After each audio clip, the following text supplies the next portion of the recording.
Have you ever been told that you're singing out of tune?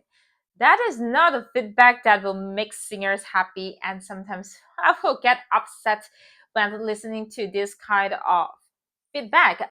Today we are talking about intonation, especially for singers, but we are going to borrow the wisdom and knowledge from the violinist into our vocal training. What we are going to cover in this video is I'm going to share with you what happened recently and lead me to look up more information about intonation and borrowing the violinist intonation technique into the vocal training.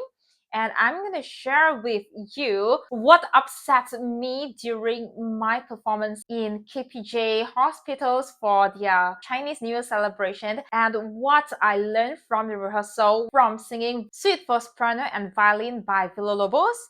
And I'm going to show you two case studies. The first one was the Chinese New Year song Chun, Feng, Shang, Lian, a Chinese classic. And the second one was, it's not Villalobos, but Elegy by Mazmi. So let me begin with what happened recently. I am currently preparing a performance in the 29th March. That means almost 1 more month from now. So I am having this rehearsal with Dr. Go. One of the music that we're singing is Suite for Soprano and Violin by Villalobos. And I'm singing the first piece. So the very beginning of my vocal line is tra-ri-la-ra-ra, tra-ri-la, tra-ri-la, tra-ri-la. The melody is just so, so, la, do, so, la, do, so, la, do, so, la, do, so. It's a repeated melody. So every set that I was singing, it's different. But during the rehearsal, I don't really hear it because I thought I was doing all right. Eventually, I did adjust it, and basically, I just tweak my technique from pressing the C to releasing the C. So if I'm going to do it again now, tra-ri-la-ra-ra, tra-ri-la, tra-ri-la, tra-ri-la. I'm actually closing something inside my nasal cavity. And after that, I release it. It becomes tra-ri-la-ra-ra, tra-ri-la, tra-ri-la, tra-ri-la. And then after this adjustment, it become okay. So then I started to have this awareness about just intonation. And then I continued to go home and study a little bit about just intonation. And just last week, I had a performance in KPJ that I was singing two songs for Chinese New Year. The first one was 春风吻上我的脸, Spring Breeze Kisses My Face. And the second one is Honey Money.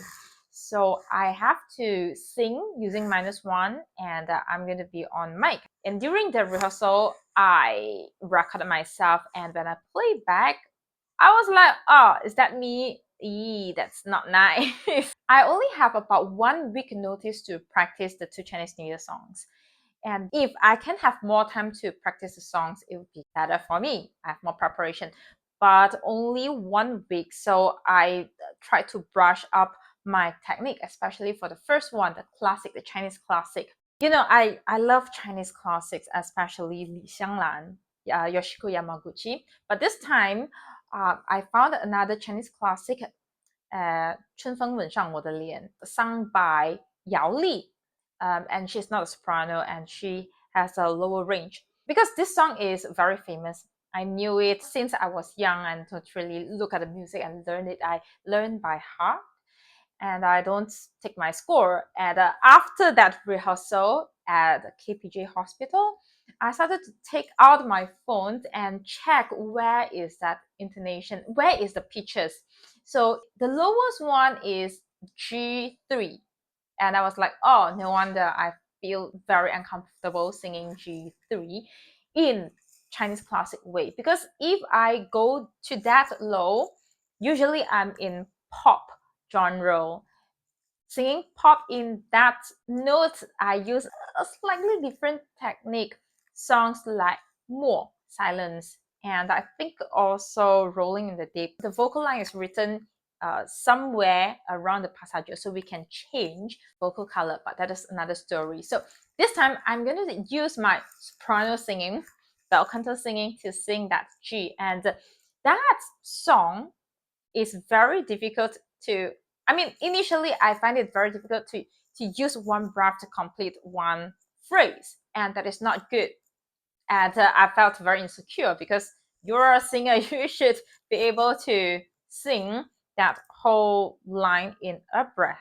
So I was doing introspection after that rehearsal, and I thought to myself, if I can sing Le Fidèle in that lower range, why can't I sing this Chinese classic with the similar technique? Yes, initially I thought it was a technique problem. There are a few characteristics of singing lower range. For example, when we are in lower range, our airspeed have to be slightly slower.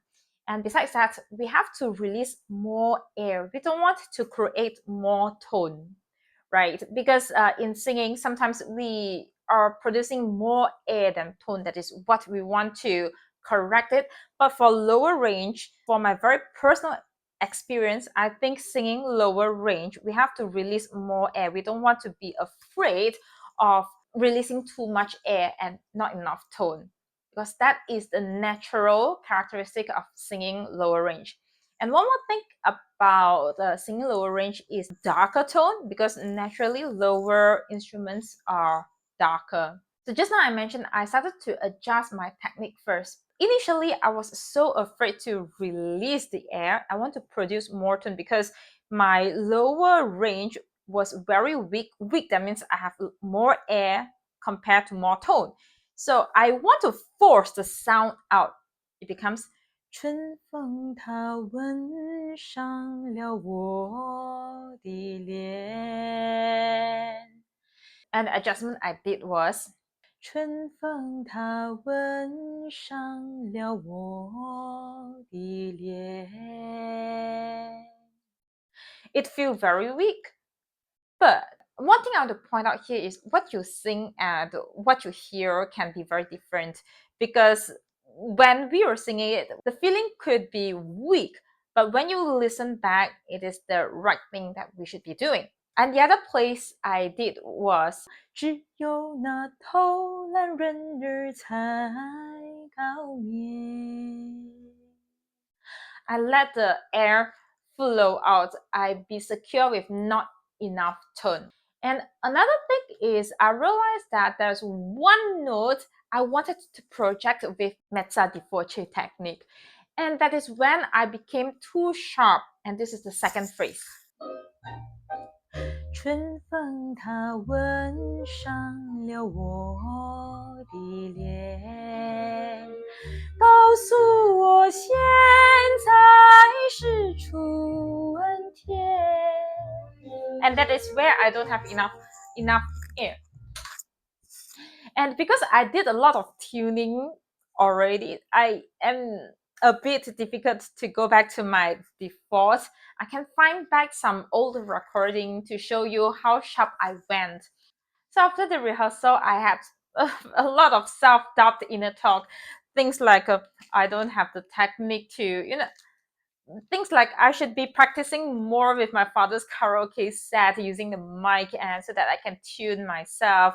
And yeah, I have such a bad technique. Why it sounded so wrong, and why I can't sing it in one breath. And then I thought to myself, maybe I'm not a pop singer, especially for Honey Money. It felt so wrong. I always encourage my students to look back to their singing video, but that was the video that I don't really want to look back because it's really not good to me.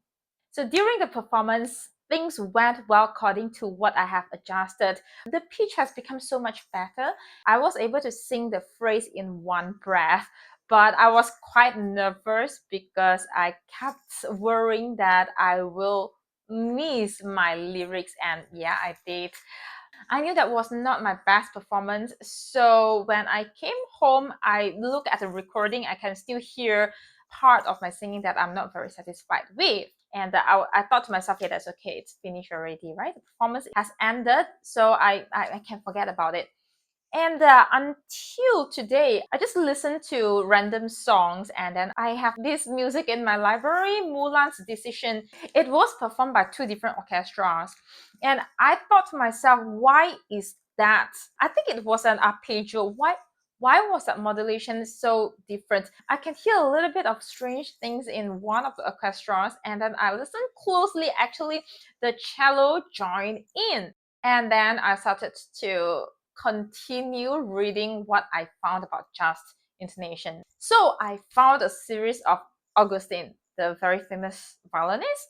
After learning what he said about the intonation on violin, and I continued to practice the Chinese New Year song, even though now it's no more Chinese New Year. And this is something that I want to share with fellow singers. Adapt the orchestra training into our own vocal training. So this is what I learned. Okay, let's talk about singers' intonation. How do we tune ourselves? Speak for myself. Usually, I will play it on the piano and I will listen and sing with the piano. So that was my very first accompanist lecturer told me that is what I should be practicing when I'm doing my practice alone, because I have the tendency to sing sharp when I was a very, very, very young singer. And until today, I still have the tendency to sing sharp. So then I am very comfortable singing with piano. It is like second nature. You don't really need to think a lot when you sing with piano. Unless there's some very out of tune, for example, some arpeggio like the Panofka,